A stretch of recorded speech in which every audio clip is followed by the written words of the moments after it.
Hello, this is Jamie from Creations Misfit, and today I wanted to show you quickly how to do the third loop crochet.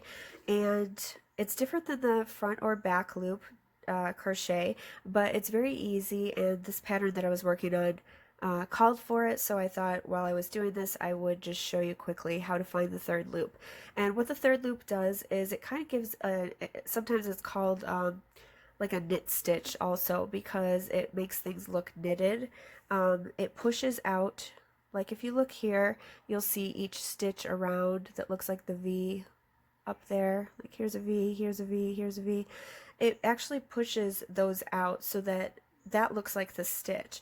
Now, normally we would go through like here's my next stitch. Normally we would go through the whole stitch. We would go through both loops like that, but for the third loop only, and I'm doing half double crochet, for the third loop only, you're going to yarn over and then turn your work, and you can see this is the front loop here, this is the back loop, and then there's a third loop behind that.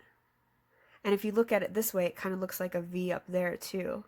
Like here's our front V that we normally work into, but here is kind of a back V. But you're going to want to go into that third loop all the way in the back, if you can see that. And then you would just finish your half double crochet.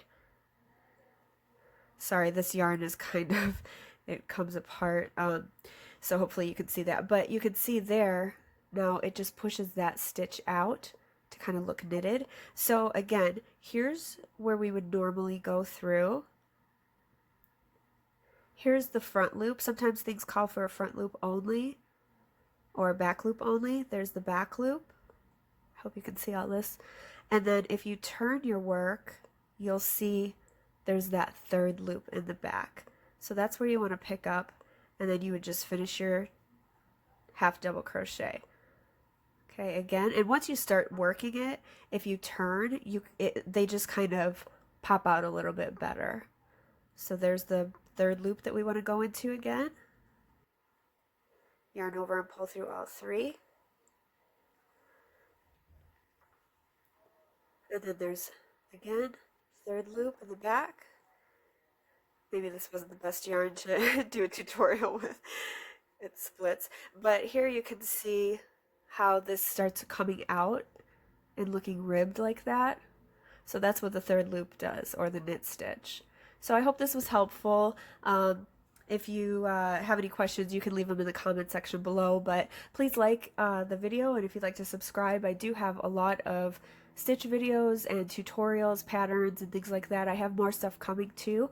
If there's anything specific you'd like to see, please let me know in the comments, and I'll be happy to try and make a video for it. Thanks so much. Have a great day.